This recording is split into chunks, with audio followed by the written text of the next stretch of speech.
The macabre history of the Ravencroft family, a sinister tale deep within the choking forests of upstate New York, where sunlight struggles to reach the soil and silence presses like a held breath.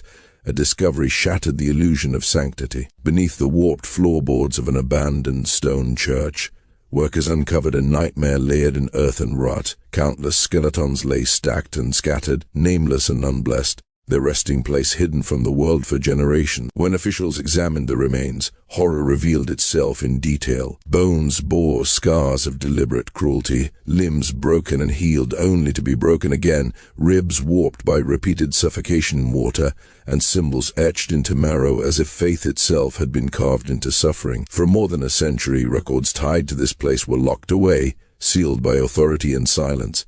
Now those pages breathe again, whispering of devotion turned monstrous. This is the story of the Ravencroft brothers, figures spoken of in hushed tones, whose legacy stains the soil of a forgotten settlement once called Ravenwood. In the early years of the 19th century, Ravenwood was unremarkable, a modest cluster of farms and timber paths surrounded by rolling hills and unbroken forest. Life there followed the rhythm of seasons and sermons, until belief itself became unchained. The era was one of restless souls and burning conviction, when revival fires swept through the region, leaving no heart untouched. Faith fractured, multiplied, reinvented itself, and in that chaos, certainty became intoxicating. Into this spiritual fever walked three brothers, arriving as though summoned by the unrest itself. Elder Ezra Ravencroft carried authority like a second skin. His gaze felt invasive, dark eyes fixed with the confidence of a man who expected obedience. When he spoke of divinity, listeners felt exposed, as if secrets had been drawn from their chests without permission. Deacon Silas, quieter but no less dangerous, wielded words with surgical precision. Ink stained his fingers, scripture bent beneath his interpretations, and his calm explanations made the unthinkable feel logical. Then there was Prophet Caleb. His presence unsettled even the faithful. He murmured rather than preached, yet his voice drifted effortlessly through crowded rooms. During his visions, his eyes would pale and vanish into their sockets, leaving followers convinced they were witnessing something not meant for human sight. The brothers did not build a humble house of worship. They raised a monument of shadow. Their church rose from dark, quarried stone, its form unnatural, an octagonal core encircled by smaller chambers like a ritual diagram rendered in architecture.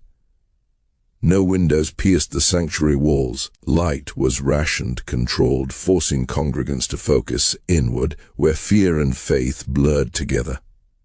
When Elder Ezra declared that suffering was the only true path to salvation, the lantern glow caught his face from below, transforming devotion into something almost feral. Their doctrine began softly, like a lullaby. Sin, they taught, clung to flesh. Redemption required more than prayer, it demanded purification. Pain was not punishment but mercy. Scripture was twisted into justification, fire and sacrifice reframed as instructions rather than metaphors. Silas spoke of the body as a corrupt vessel, insisting it must be broken for the spirit to ascend. Caleb confirmed these truths through visions, claiming the spirit demanded proof of devotion measured in endurance, and Ezra ensured no doubt survived. Questioning, he warned, was itself a sin. People came willingly. The poor sought belonging, the wealthy craved revelation, and the broken longed for absolution. Each prospective member faced a private audience with Prophet Caleb, who judged their worthiness with chilling certainty. Some were turned away, trembling with relief they did not yet understand.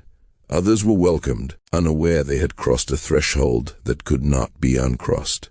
Rituals evolved slowly, almost gently. Fasting became deprivation, prayer became confinement, cleansing became controlled agony. Members were submerged in icy water until breath fled their lungs, dragged back only to be plunged again. Bones were fractured in ceremonial embraces, wounds tended just enough to heal before the next trial. Symbols were carved into skin, then deeper, said to mark the soulless progress.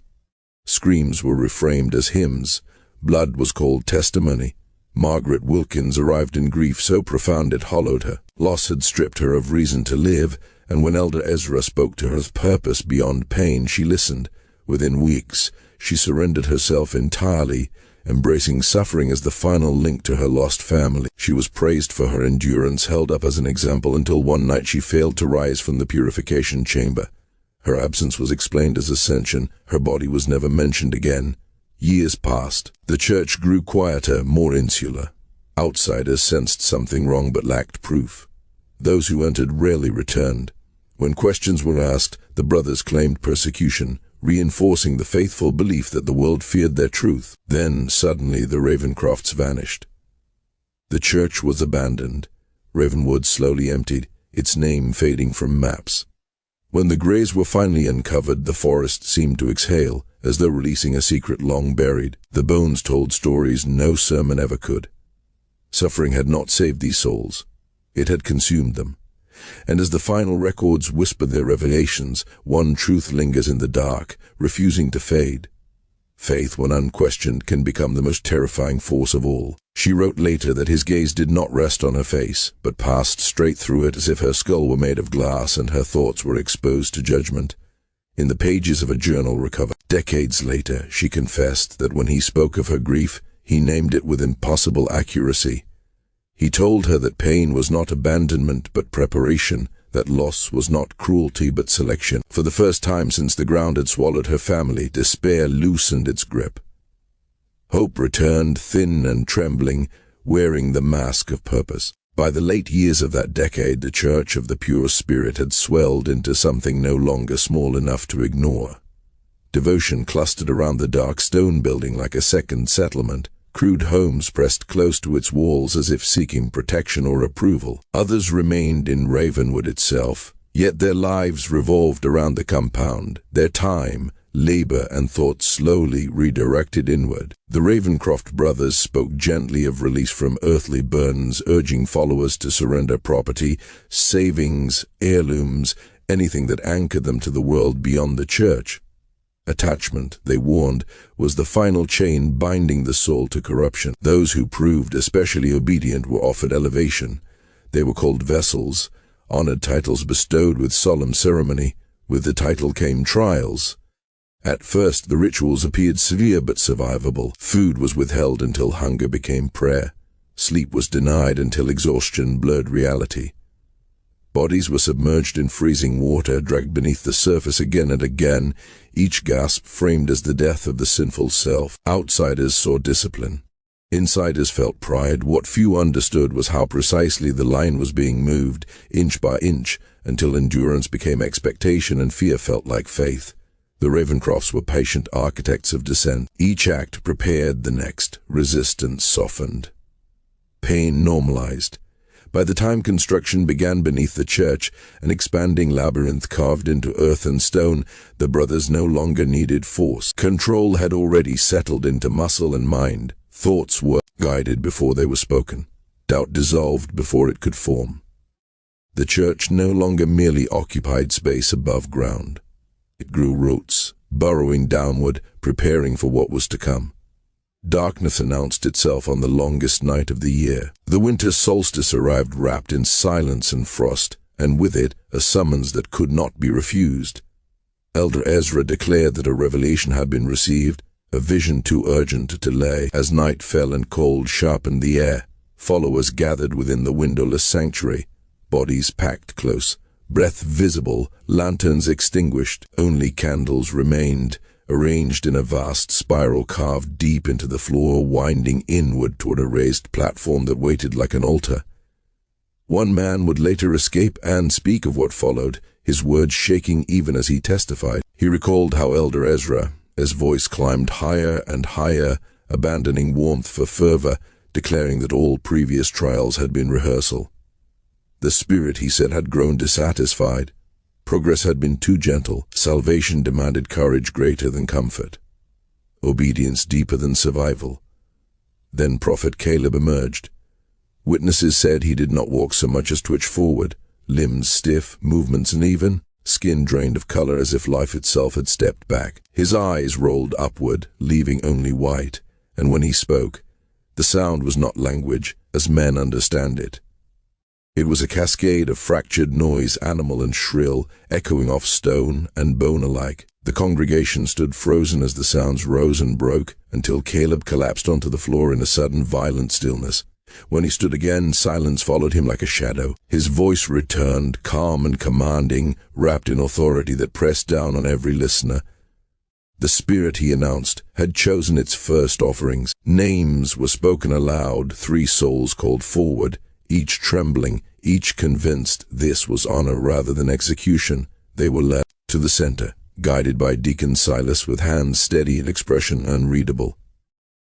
What followed shattered the final illusion of sanctity. Clothing was stripped away despite the cold, skin exposed to air sharp enough to burn. Wooden frames awaited them, built in deliberate inversion, symbols turned upside down in the name of humility. Elder Ezra explained that rebirth required reversal, that ascent demanded the surrender of dignity, comfort, and finally life itself. The congregation listened, transfixed, as the chosen were bound into place. Hours passed. Candles melted. Screams were redefined as testimony. Water came first, cloth pressed tight against faces as liquid flowed without mercy, breath stolen and returned only to be taken again.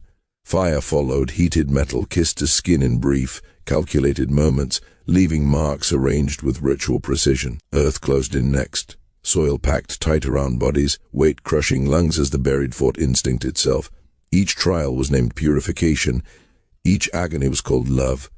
And still the rituals continued, deeper into the night, deeper into the church's hunger. By morning, the spiral on the floor was darkened with more than wax.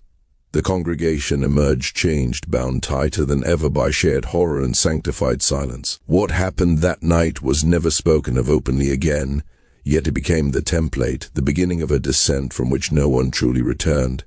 The church had crossed a threshold, and beneath the frozen ground, something had awakened, patient and waiting, ready to be fed by faith that no longer recognized the difference between devotion and damnation.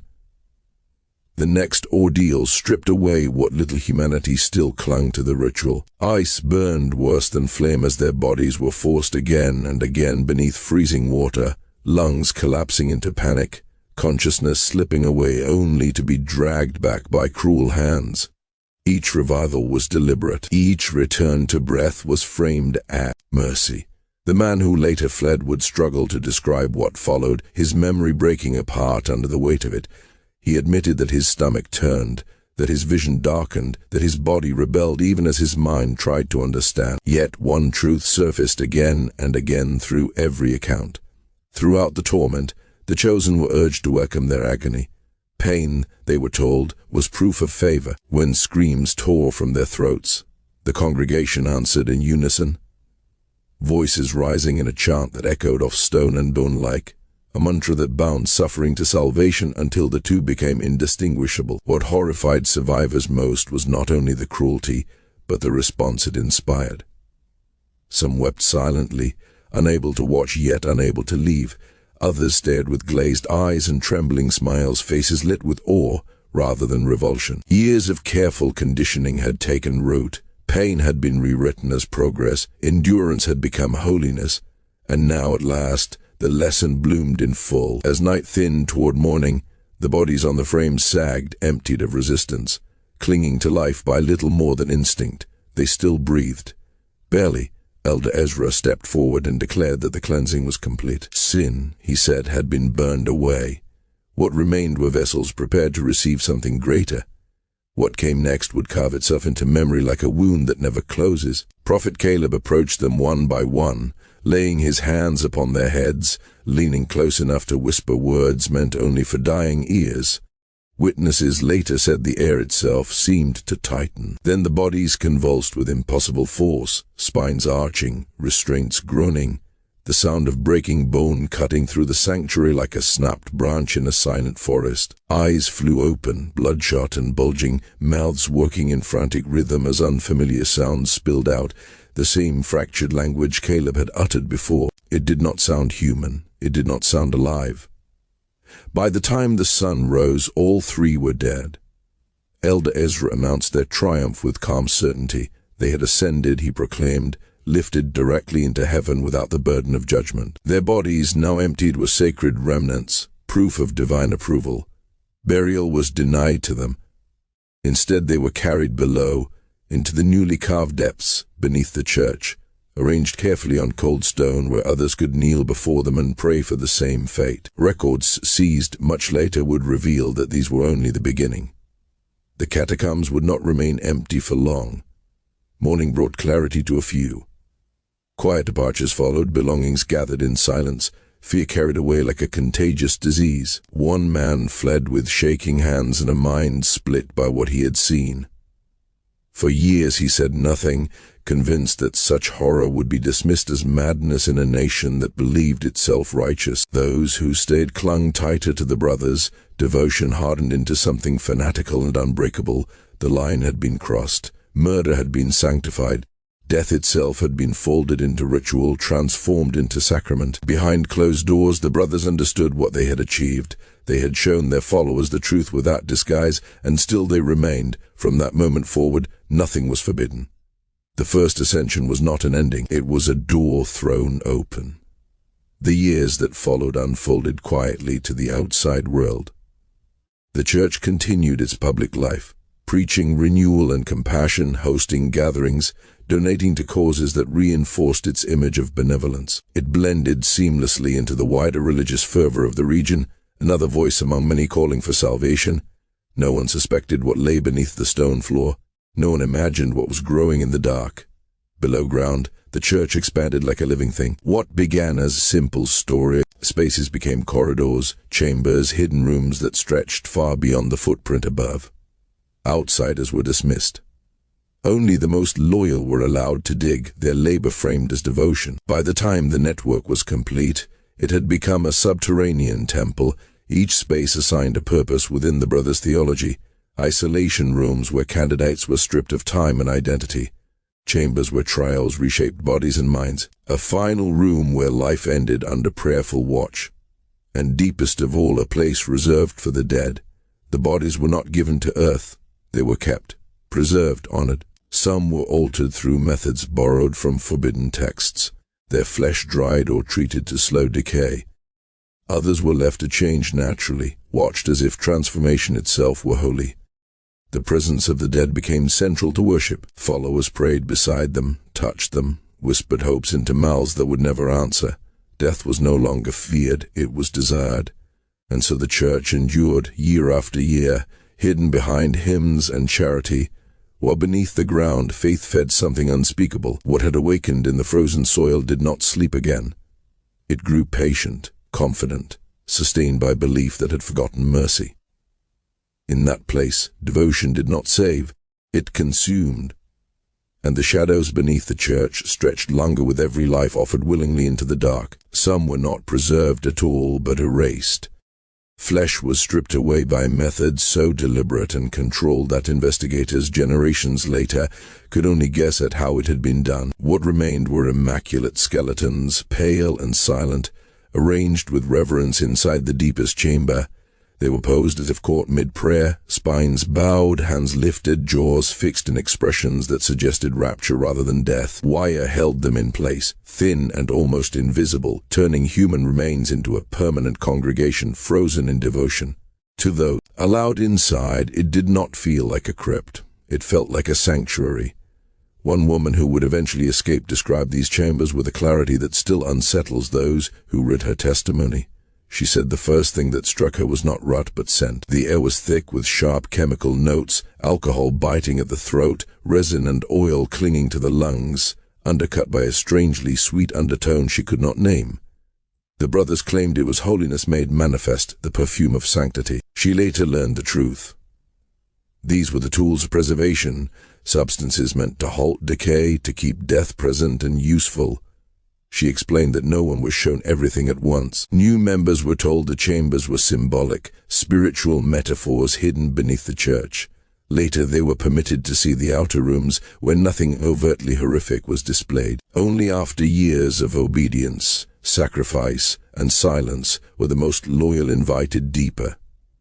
It was a gradual unveiling, a careful seduction. By the time she stood inside the chamber where dozens of corpses were arranged like worshippers awaiting a sermon, her mind had been reshaped so completely that horror no longer registered. She remembered weeping, overcome by what she believed was divine beauty. She said those tears would haunt her forever. As years passed, the rhythm of death accelerated. What began as rare and solemn ceremonies became increasingly frequent, then routine. The church marked time not by seasons but by elevations. At first, the chosen were few.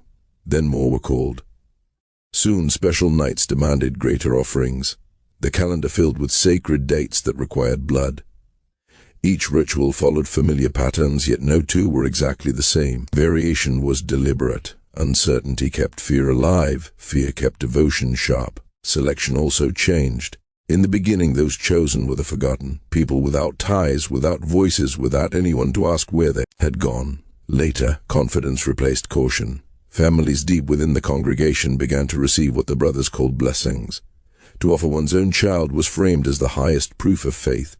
Parents competed for this honor, their devotion curdling into something unrecognizable. The woman who escaped recalled mothers weeping with joy as their sons and daughters were led away, convinced they were witnessing transcendence rather than slaughter.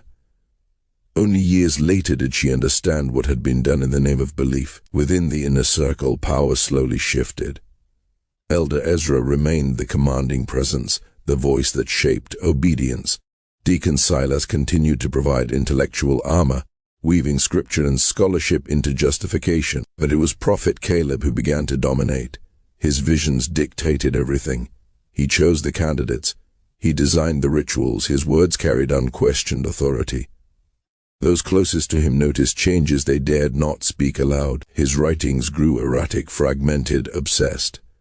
Hidden journals recovered long after revealed, pages filled with frantic diagrams of the human body, marked with points and lines as if mapping something invisible. He wrote of souls not as singular things, but as networks scattered throughout flesh. Each death, he believed, brought him closer to understanding the divine structure of humanity. He was not merely serving the Spirit, he was studying it. As membership swelled, a new problem emerged. Bodies accumulated faster than they could be hidden. The solution the brothers devised was as cold as it was ingenious. Human remains became commodities. At the time, medical schools hungered for cadavers, legal sources scarce and unreliable. Deacon Silas leveraged his academic connections, arranging discreet transfers that appeared charitable on paper. Records spoke of donations to science, of contributions to learning. In truth, these were transactions. Lives taken in ritual were sold in pieces to institutions that never questioned their origin too closely. This served many purposes. Evidence vanished, wealth flowed into church coffers, and knowledge returned in exchange. Silas learned new techniques, better ways to preserve tissue, improved methods of inflicting pain without leaving visible signs. That knowledge fed back into the church, refining its rituals, making suffering more efficient, more controlled, more devastating. By the middle of the century, the Church of the Pure Spirit had become something far beyond a cult. It was a system, self-sustaining, adaptive, protected by its own mask of virtue. From the outside it appeared respectable. Sermons preached renewal, donations supported temperance and charity, visiting ministers praised its discipline. No one looked beneath the stone floor. No one wanted to imagine what devotion could become when left unchecked. Yet whispers began to circulate.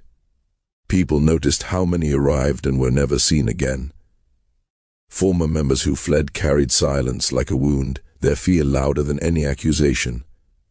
Faces in nearby towns reflected something broken when the church was mentioned. Questions formed, doubts stirred, and beneath it all, in the chambers where the dead knelt forever in wired prayer, the machine continued to operate. Faith fed it, fear sustained it, and the darkness, patient and well-practiced, waited for the moment when secrecy would finally fail and the truth buried under sanctity would claw its way into the light.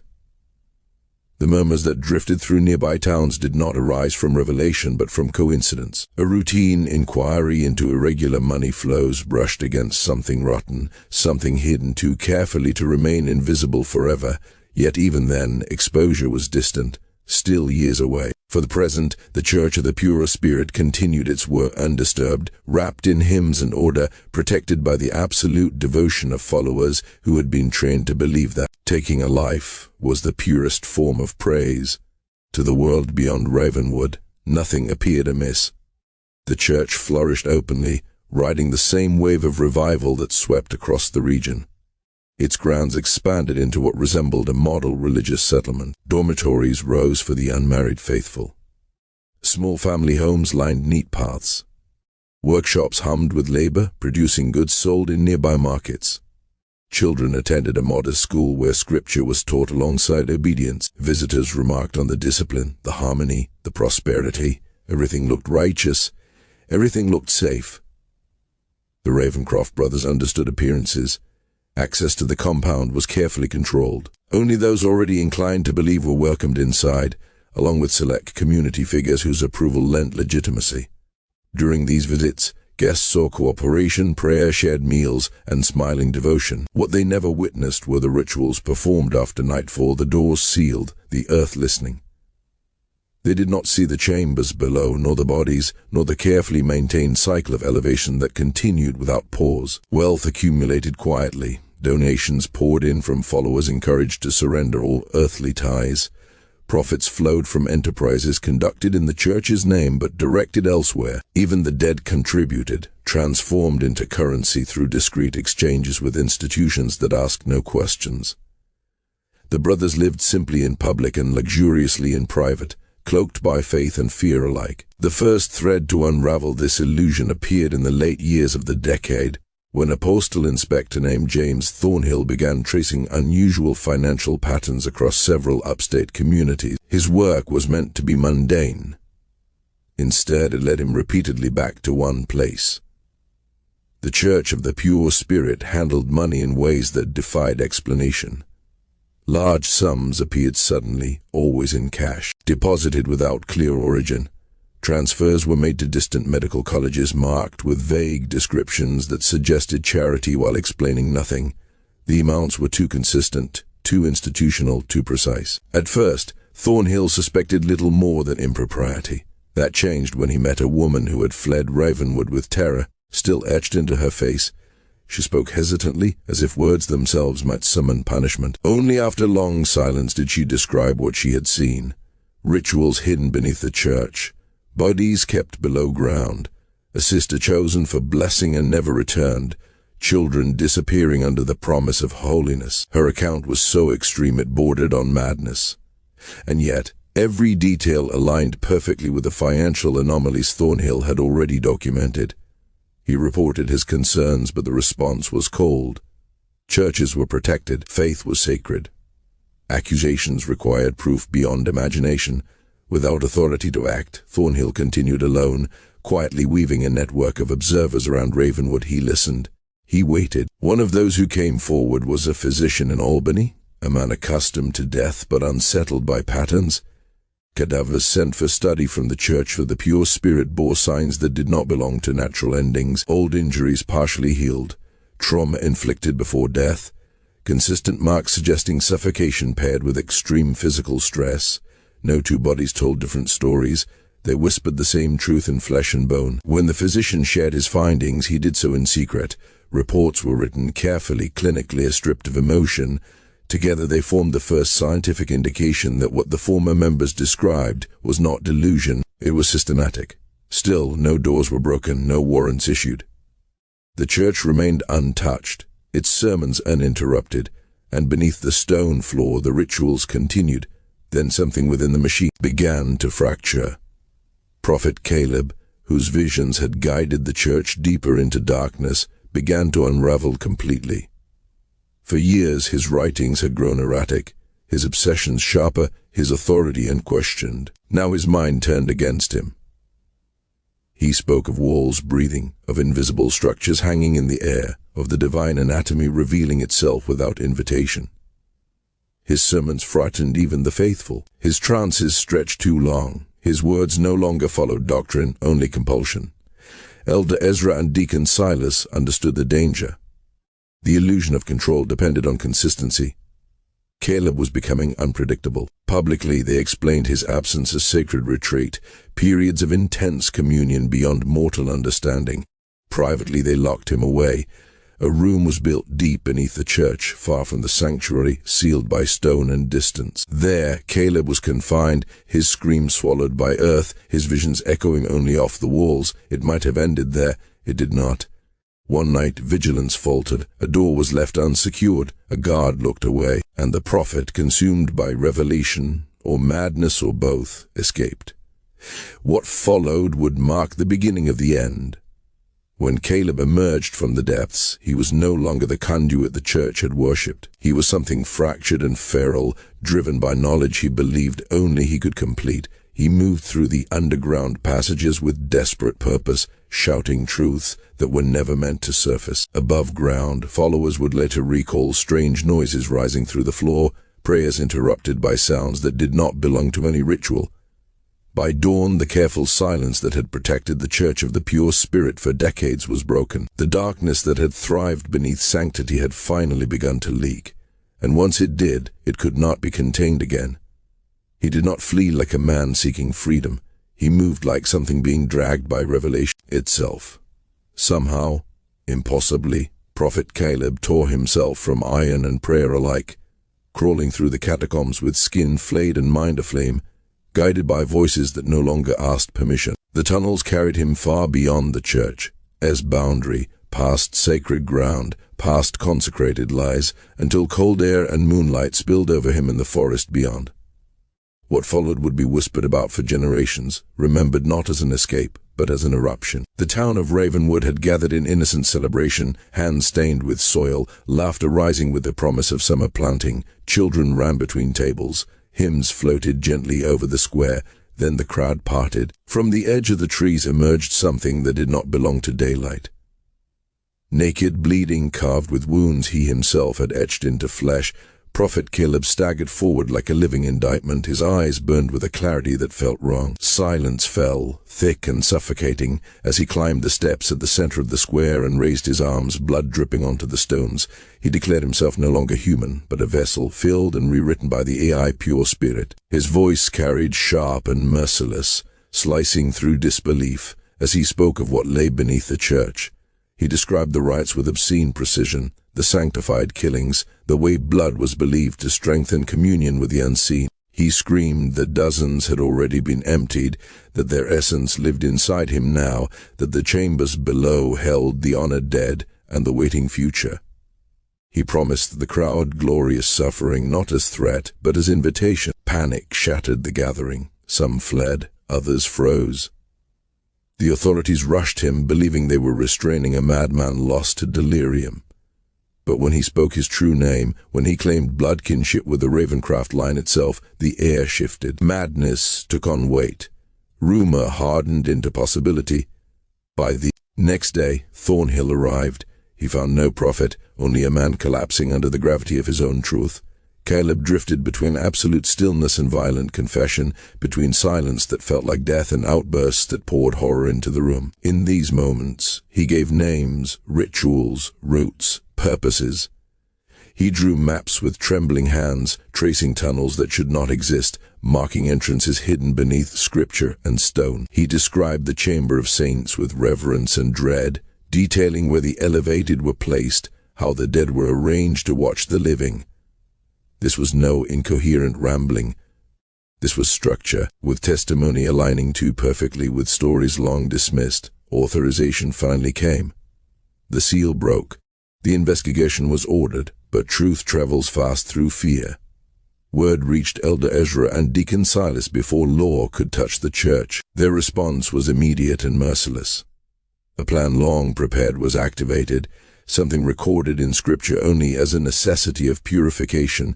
Inner members descended below, removing what they could, destroying what they could not carry. Ledgers vanished. Fresh bodies were taken away. And then fire was invited inside the sanctuary. Not chaos, but design. Flames were guided carefully, consuming chosen sections while sparing others, crafting the image of tragedy instead of erasure. By the time officials arrived, smoke still lingered, and the faithful worked in staged grief, salvaging pews and hymnals from ash. Elder Ezra welcomed investigators with sorrow carved perfectly into his voice. He spoke of divine testing, of brotherly heartbreak, of faith rising from ruin. He offered access. He offered prayer. What they found was resistance disguised as ruin. The main tunnel entrance lay collapsed beneath fire-scarred stone. Excavation was slow. When passage was finally forced open, water rushed in, flooding chambers deliberately sabotaged by diverted streams. Rooms stood empty, scraped clean in haste. Still, enough survived, restraints fixed into walls, instruments shaped not for healing but endurance, chemicals meant to preserve what should have been buried, and deeper still, beyond smoke and water, they reached the chamber of saints. There, the truth waited. Bones arranged in reverence, as if begging an absent god. Bodies preserved just enough to suggest attendance, seated as though part of a congregation that never ended, and smaller spaces, tucked away where children had been placed in frozen play, their remains bearing marks of violence too clear to deny. Even seasoned investigators recoiled. Words failed. Reports struggled to contain what the eye could not unsee. The story spread despite censorship. Headlines whispered horror into polite society. House of worship unmasked as a charnel sanctuary. Faith turned predatory. Through it all, Elder Ezra and Deacon Silas claimed ignorance. They spoke of betrayal, of a prophet gone rogue, of sins committed without consent. Their defense almost held, until the ledger surfaced. Hidden beneath Silas's own quarters, wrapped in leather and intention, lay the record of everything. Years of elevation documented in precise hand. Names, methods, outcomes, notes on remains sold and removed, and threaded through every page undeniable proof of shared command. All three brothers, united, calculated. A final entry marked Ezra not as witness but chooser. The silence that followed was heavier than fire, deeper than water.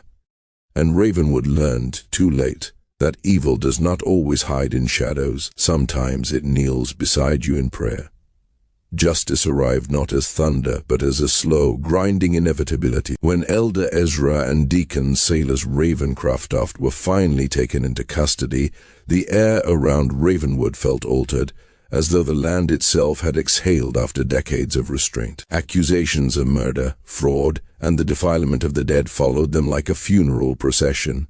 And with their arrest began one of the most whispered about trials of the century.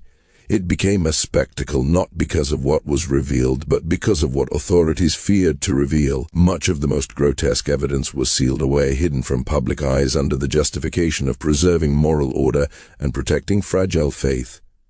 Yet even behind closed doors, the investigation refused to stay contained. Each document opened led to another corridor of horror. Each testimony exposed crimes that stretched far beyond the walls of the church. Though the brothers now waited behind iron bars, the true depth of the Church of the Pure Spirit remained concealed. Like rot still spreading beneath intact wood, investigators soon realized that what they had uncovered was not an isolated nightmare, but only the most visible wound of a far older disease. As summer pressed on, the scope of the inquiry expanded, and with it came the unsettling realization that the church had never been merely a congregation twisted by belief. It was an enterprise, a system, a machine designed to touch religion, medicine, and money all at once. While Ezra and Silas languished in confinement, Prophet Caleb was removed from the legal world entirely, locked away in the state asylum at Utica, deemed incapable of standing before a judge. His followers scattered like ash in wind. Some vanished overnight, abandoning names and pasts. Others remained in Ravenwood, hollow-eyed and silent, unable to reconcile the faith they had surrendered their lives to with the revelations now clawing into daylight. Their God had not abandoned them. He had been false from the beginning. Federal investigator Daniel Blackwood established his headquarters in the heart of the town, turning borrowed rooms into a nerve center for an investigation that grew more monstrous by the day. As he aligned witness accounts with recovered records and forensic findings, a timeline emerged that did not begin in Ravenwood at all. The brothers' crimes, Blackwood wrote in a report never meant for public eyes, predated their arrival by many years. Evidence pointed to earlier incarnations of the same pattern scattered across distant states, beginning decades before. Each time, a new religious community appeared, gathered the lost and the desperate, and dissolved just before suspicion sharpened into action. Ravenwood was not unique in method, only in magnitude. Hidden ledgers revealed that the Ravencroft brothers had worn other names like borrowed skins in Connecticut, Pennsylvania, and Ohio. With each move, they refined their process, perfecting the balance between doctrine and dominance.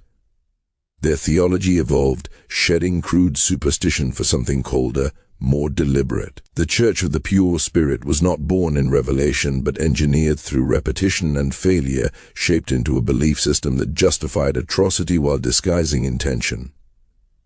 The most chilling discovery came not from the Church itself, but from its connections beyond. Letters recovered from concealed compartments hinted at relationships with respected medical institutions. These were not ignorant recipients. The correspondence suggested awareness, or at least willful blindness, regarding the origins of the bodies they received. One letter from a distinguished anatomist praised the unusual condition of the specimens, remarking on their preparation with an admiration that now read like an indictment.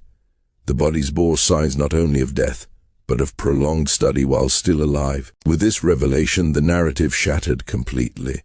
The Ravencroft brothers had not been killing merely for devotion or control. They had been experimenting. Their rituals were procedures. Their elevations were trials. Pain was measured, endurance recorded, responses catalogued. Faith was not the goal. It was the instrument. Expert testimony confirmed what the documents implied. Patterns of trauma preservation techniques and detailed anatomical notes revealed a primitive but methodical research program. Pain was treated as data, suffering as variable. The human body as both altar and laboratory. The brothers were not prophets of belief, but architects of agony, disguising inquiry beneath sanctity. Then came the testimony that rewrote everything. A physician from Boston stepped forward, burdened by recognition he could no longer suppress. Decades earlier, as a medical student, he had encountered a visiting lecturer whose ideas had unsettled him deeply. The man spoke of pain as transcendence, of suffering as a gateway to higher states. His demonstration skirted the edge of acceptability even for that era. At the time, the physician dismissed him as dangerous and eccentric. Now, seeing the published sketches of Deacon Silas, he recognized the same face, the same eyes, the same mind. The name had changed, the man had not. This connection revealed the final truth. The religion had never been a cover story. It had been the foundation. The doctrine was designed specifically to sanctify experimentation, to create willing subjects who believed agony was sacred. Worship and research were inseparable. Each hymn prepared the body. Each prayer softened resistance. When investigators uncovered a hidden chamber beneath Silas's quarters, the case crossed into something almost unspeakable.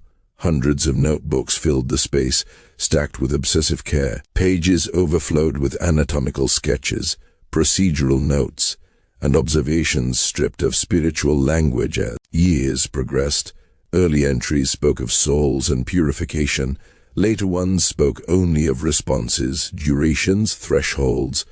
One passage described a subject remaining aware long past the point where mercy should have intervened. Another detailed bodily functions continuing after consciousness faded. The language clinical, detached, inhuman. Names became numbers, lives became variables.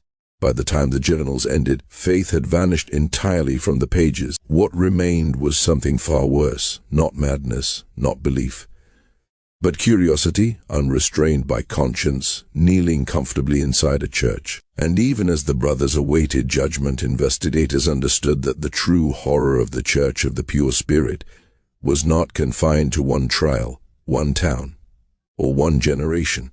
Some knowledge once unearthed does not stay buried. It waits, listening.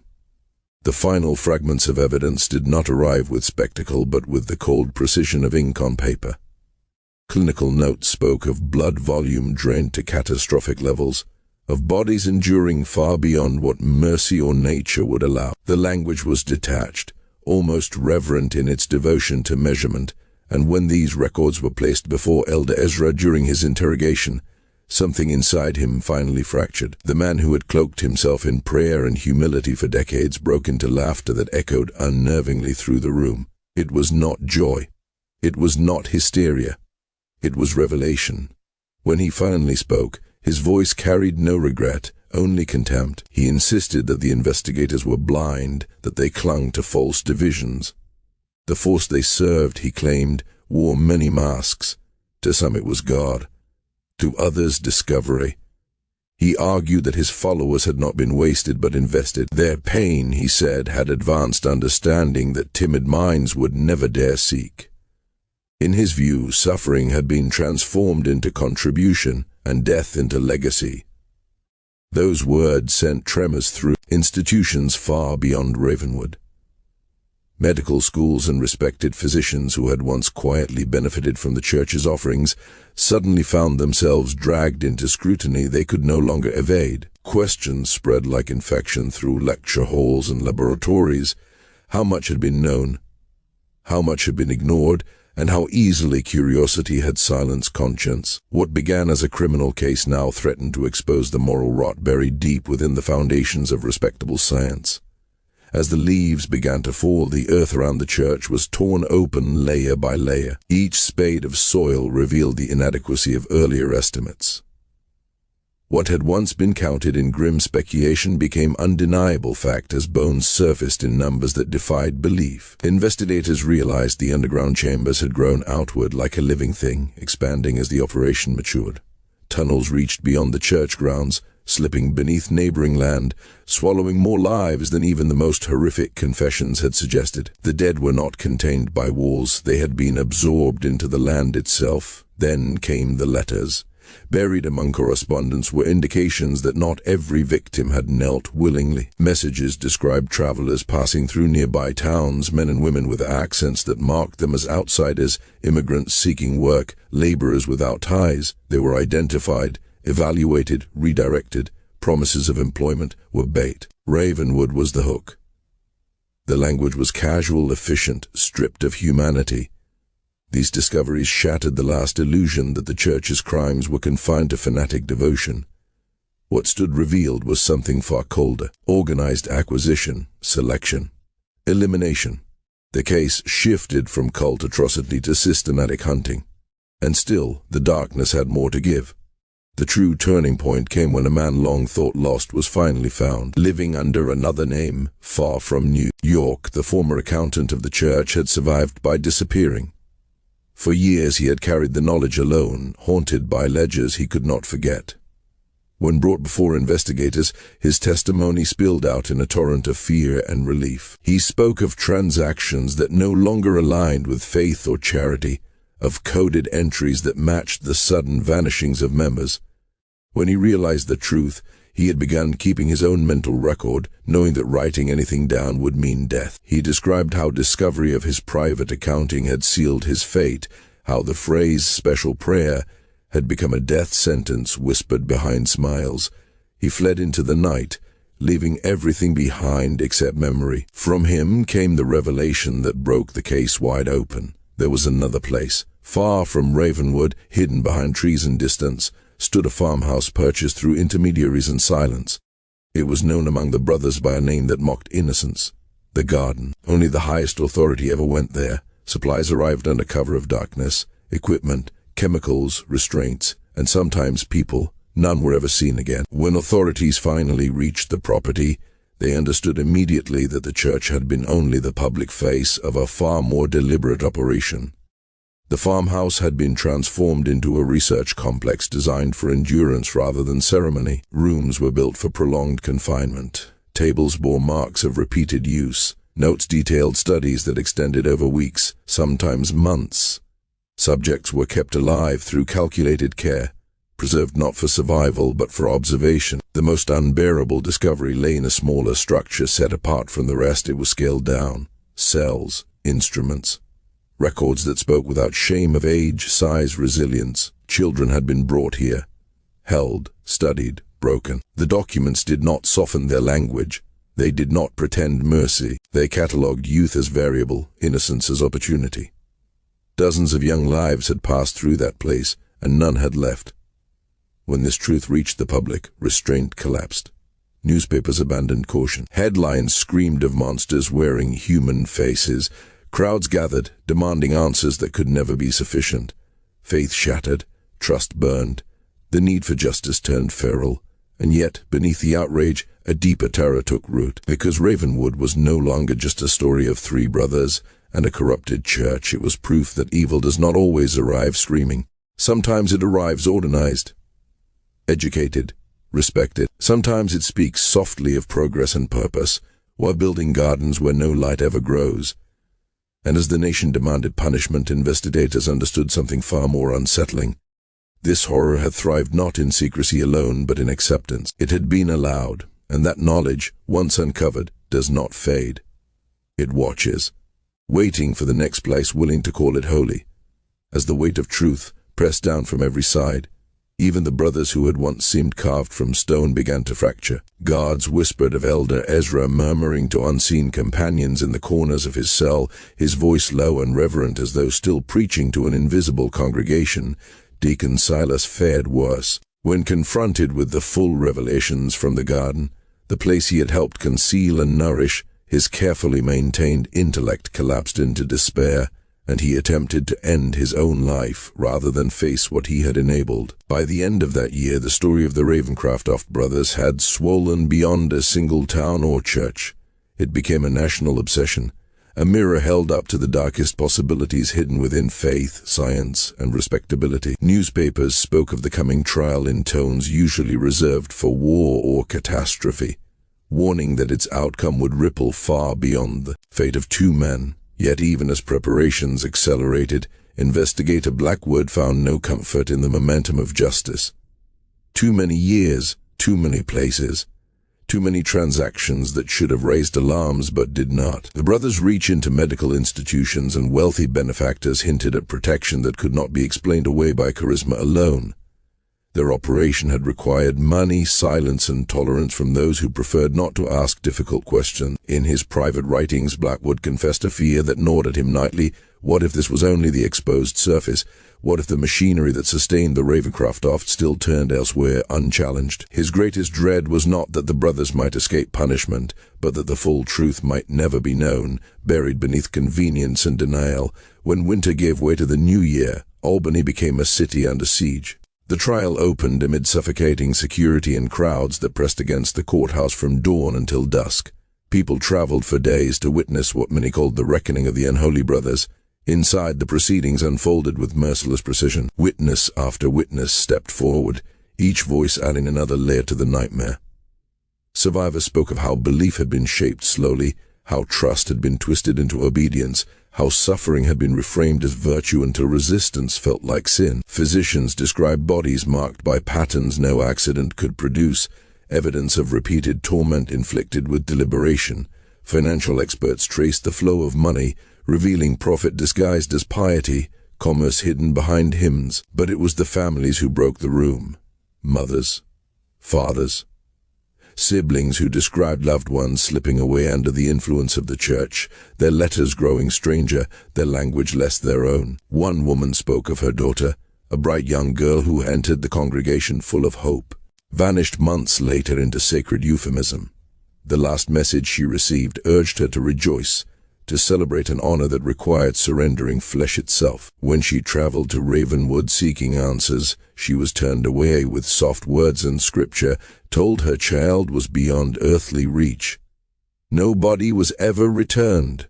No grave was ever shown. Her testimony left the courtroom silent, the air thick with restrained grief and fury. Throughout it all, the brothers could not have appeared more different. Deacon Silas seemed to shrink by the day, his brilliance reduced to whispers and avoidance, his eyes fixed on nothing. Elder Ezra, by contrast, remained disturbingly serene. He smiled at times, nodded as experts detailed acts of cruelty, as though hearing confirmation of work well done. It was not defiance. It was conviction. When the defense finally rose, their argument chilled the room. They did not deny the deaths. They did not deny the rituals. Instead, they invoked the sanctity of belief. They claimed consent. They wrapped atrocity in constitutional language, insisting that what horrified the public was merely devotion taken to unfamiliar extremes, that adults had chosen suffering freely, guided by faith, protected by law. For a moment, the argument hovered, dangerous in its logic. Then it collapsed. Former members testified to coercion masked as calling, to isolation, fear, and substances slipped into food and drink that dulled resistance and sharpened obedience. Evidence from the garden obliterated any pretense of consent. Names of victims who had never joined the church, records of transport, confinement, and experimentation. The illusion shattered completely. As the trial neared its end, Elder Ezra made his move. Against all advice, he demanded to speak. The courtroom braced itself as he took the stand. What followed was not a defense, but a sermon delivered with unwavering clarity. For hours he spoke without hesitation, weaving theology and reason into a single, horrifying vision. He did not beg forgiveness, he did not deny responsibility. He explained, he argued that death was inevitable, that suffering was informative, that humanity advanced only through those willing to cross boundaries others feared. He spoke of transcendence not as salvation, but as data, of bodies as instruments, of faith as the perfect mechanism to achieve what cold logic alone could not. The room listened in stunned silence as he laid bare a worldview in which compassion was weakness and morality an obstacle, where pain revealed truth, where the sacred and the scientific fused into something monstrous and self-justifying. And when he finally fell silent, the realization settled over everyone present. This was not madness speaking. This was belief. And as Gospel of the Haunted would later remind the world, belief, once given permission to abandon mercy, can become the most terrifying force of all. He spoke those final words with absolute calm, telling the frozen courtroom that humanity had always feared those who dared to give suffering direction. In his mind, pain was not cruelty but clarity, a heightened state where consciousness burned brightest. Death, he claimed, was only a conversion, energy-shifting form, never truly ending. Those who passed through his hands, he insisted, had volunteered for something greater than themselves, participants in an experiment that merged revelation with discovery. What chilled every listener was not the content alone, but the precision of his reasoning. This was not chaos disguised as faith. It was system, logic sharpened into a blade and sanctified with scripture. When the prosecutor demanded an answer about the children found in the garden, the air seemed to drain from the room. Elder Ezra did not hesitate. He explained that youth, unburdened by doubt or expectation, provided the most unfiltered responses. Their terror, their endurance, their breaking points were, in his words, pure data. He claimed reverence for them, insisting their suffering illuminated pathways adults could never reveal. Gasps rippled outward like a shockwave, grief transforming into fury in the gallery. A man surged forward then, grief erupting into action. His movement was raw, desperate. A father driven beyond restraint by the sound of his child reduced to a concept. Court officers intercepted him before steel could meet flesh. Elder Ezra did not recoil. He did not flinch. He simply observed, and when the room regained order, he spoke again softly. Violence, he said, was always the response of those unable to confront truth.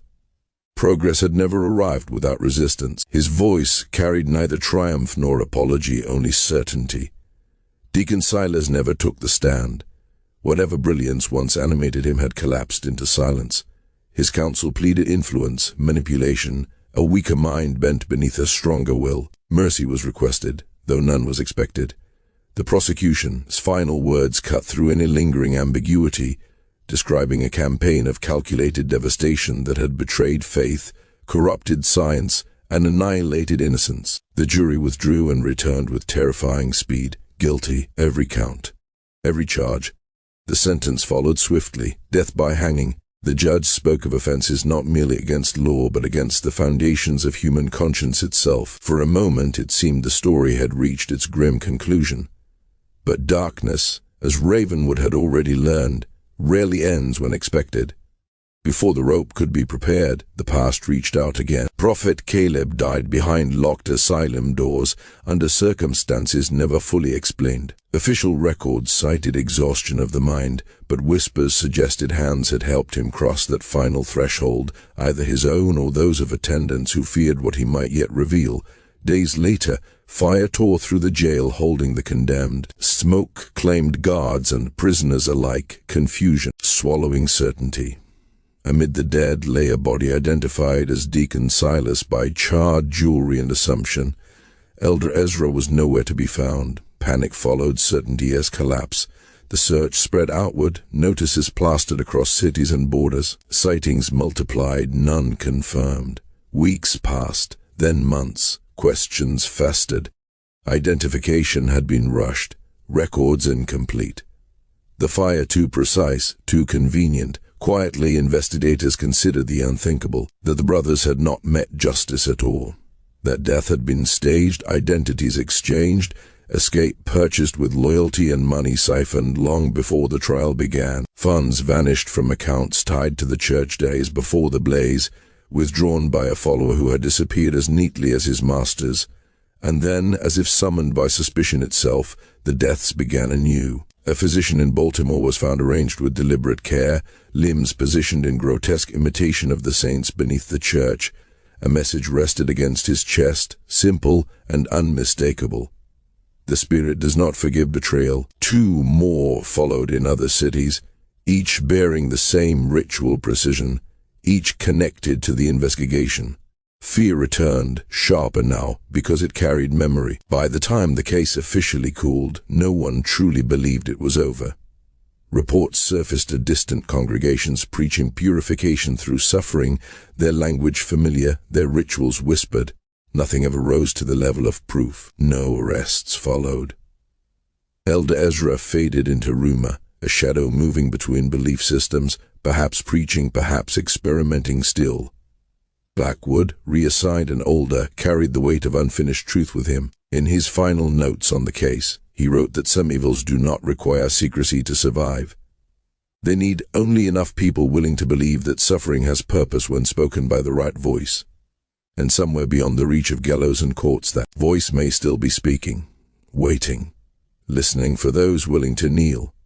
Between the end of the Civil War and the closing years of the century, the shadow of the Ravencroft brothers stretched longer than anyone had imagined. Even after the trials, the executions, or what was assumed to be executions, and the fires that consumed their last known prisons, evidence emerged suggesting that Elder Ezra's influence had not been extinguished. Investigators who had followed the case privately, long after the public spectacle faded, grew convinced that Ezra had not simply vanished. He had reconstituted his work somewhere unseen, perhaps with the aid of devoted disciples who had escaped scrutiny, and had quietly begun again. In his final report before retirement, investigator Daniel Blackwood noted with grim certainty that the exposure of the brothers had revealed not the end of a criminal enterprise, but merely its emergence from darkness. Religious zeal, scientific obsession untethered from conscience, and the seductive promise of transcendent knowledge combined in a force that did not perish when 2 of its architects were confined. It had only retreated,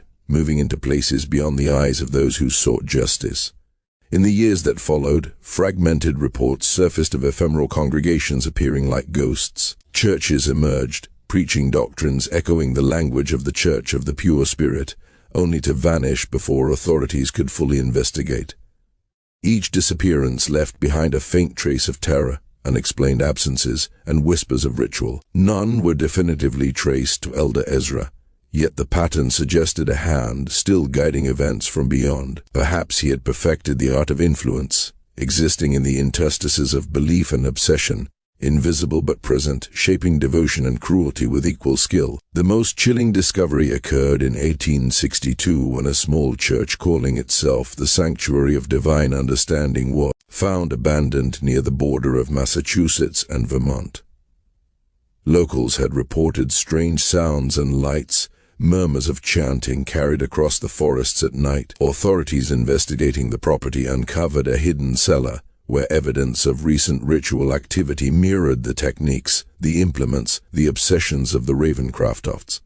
Among the charred and scattered remnants of altar and ledger lay a journal. Handwriting experts would later confirm it matched Elder Ezra's script. Its final entry written 3 days before discovery. The work continues as it must. Each vessel contributes to understanding. Each elevation brings the final revelation closer. 100 years hence, when all truth is laid bare, our sacrifice will be recognized as the foundation of a new age. The Spirit is patient. Its servants must be patient likewise. Whether this journal was a final testament or merely a waypoint in Ezra, a ceaseless migrations remains unknown. No confirmed sightings of him ever followed the Albany jail fire. His ultimate fate became one of the enduring enigmas of American criminal history, a ghost that haunted investigators, historians, and anyone who sought to measure the reach of malevolence when intertwined with faith. The official investigation into the Church of the Pure Spirit was formally closed in 1862 with the discovery of the abandoned sanctuary. Civil war had strained federal resources. The case was declared resolved. Even in the absence of certainty regarding Ezra, physical evidence from the original Ravenwood site to subsequent locations was collected and secured in a special archive within the Department of Justice, accessible only to those with explicit clearance. Journals, ritual implements, financial records, anatomical drawings, all catalogued, yet left largely untouched, a testament to the unease the government felt in preserving the record of such calculated horror. Communities affected by the Ravencrofts recovered slowly, if at all. Ravenwood itself never shed the shadow of infamy. The church property was seized, buildings razed, and the land left empty, a scar upon the landscape. Residents relocated rather than dwell where atrocities had once been sanctified. Survivors and bereaved families formed networks of support, eventually coalescing into an organization first called the Assembly of Reconciliation, later simply the Assembly. Their mission was to monitor, expose, and prevent religious practices that crossed the line into coercion, exploitation, and outright harm. Perhaps the most enduring legacy of the Ravencroft case lay in medical ethics. Exposure of the brothers, collusion with prominent medical institutions sparked a national reckoning. How could bodies, obtained through such deliberate cruelty, be accepted into the halls of learning? What standards should govern the procurement of anatomical specimens? In 1845, the American Medical Association codified its first ethical requirements for documentation and consent in the use of bodies for study. Legislation followed, strengthening oversight of medical schools and research facilities. Dr. William Harrison, a physician instrumental in uncovering the brothers' networks, published treatises advocating that knowledge obtained through suffering is intrinsically tainted and that science divorced from humanity. As moral compass risks producing monsters, through it all, the specter of Elder Ezra lingered. Reports placed him in gold mining camps of California, in shadowed spiritual societies along the Mississippi, even across the Atlantic at European medical conferences. None were verified, yet the persistence of these accounts revealed the enduring imprint of his presence. Charisma, intellect, and malevolence intertwined, leaving a residue of fear and fascination that refused to dissipate. Even decades later, the narrative of the Church of the Pure Spirit, the elevations, the garden, and the hidden sanctuaries remained a study in how belief, devotion, and knowledge can be manipulated into instruments of horror. Investigators, survivors, and historians would continually confront the uncomfortable reality. The horrors of Ravenwood were not merely historical anomalies. They were examples of a force that adapts, hides, and resurfaces wherever curiosity, faith, and ambition converge. And so the story endures. Beyond the archives, beyond the closed cases and burned buildings, the echo of Elder Ezra's teachings, the methods of the Church of the Pure Spirit, and the unexamined corridors of morality continue to whisper. Somewhere, perhaps, the work persists, and the spirit of those long purified watches patiently, waiting for new vessels, new witnesses, new opportunities to demonstrate that knowledge divorced from conscience is never truly extinguished. The shadow he cast was wider than a single town. It was a warning. The evil that grows in faith when unbound by humanity does not die. It merely waits.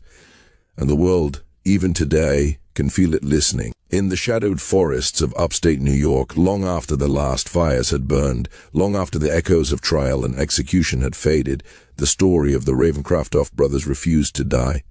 It became clear, not merely as a historical curiosity, but as a chilling lesson, that their deeds were not aberrations of a singular, deranged mind. They were the manifestation of a dark possibility that lurks wherever reverence, authority, and ideology intertwine with the human appetite for control. Theirs was a cautionary legacy, a warning that charisma wielded without conscience can twist devotion into instruments of unimaginable cruelty. By the late 19th century, authorities had identified at least 7 scattered religious groups across the United States, each echoing fragments of the Church of the Pure Spirit as doctrines. Though none achieved the scale or extremity of the original horrors, their very existence hinted at the spread of the Ravencroft's influence. beyond direct supervision. The most notable of these surfaced in rural Missouri in 1879, where a preacher calling himself Brother Elijah had formed a small congregation devoted to transcendence through suffering. Investigators found ritual implements and journals that unmistakably referenced the teachings of the Ravencrofts. The preacher, later identified as Thomas Whitfield, a former Inner Circle member, took his own life rather than face the scrutiny that might reveal the lingering networks of devotion and terror.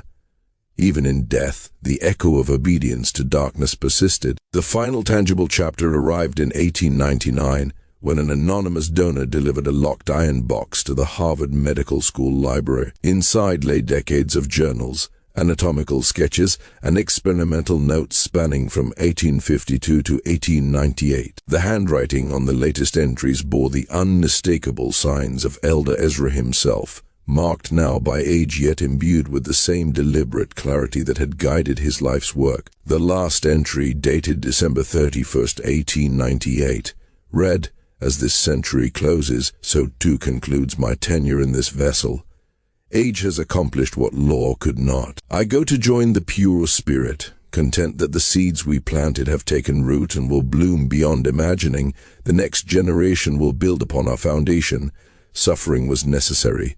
Knowledge remains, the spirit endures. Whether this testament was genuine or a final, elaborate deception remains uncertain. If authentic, it suggests Elder Ezra survived to an astonishing age of 115, an unlikely but not impossible feat, and that his work quietly permeated medical research, influencing early 20th century science, despite its monstrous origins. Recognizing the dangers, Harvard officials immediately restricted access, and by 1902, the collection was moved to a secure federal archive, where it remained classified until the 1970s, accessible only to scholars studying the evolution of medical ethics and the dark intersections of science and morality. The site of the original Church of the Pure Spirit in Ravenwood remained a haunting void.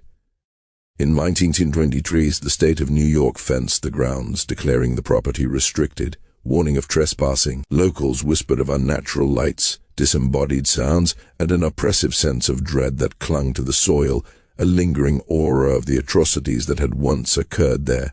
In 1967, a team from the State University of New York conducted the first modern archaeological survey of the site. Their work unearthed further human remains in previously unexplored sections of the tunnels, raising the known victim count to over 400.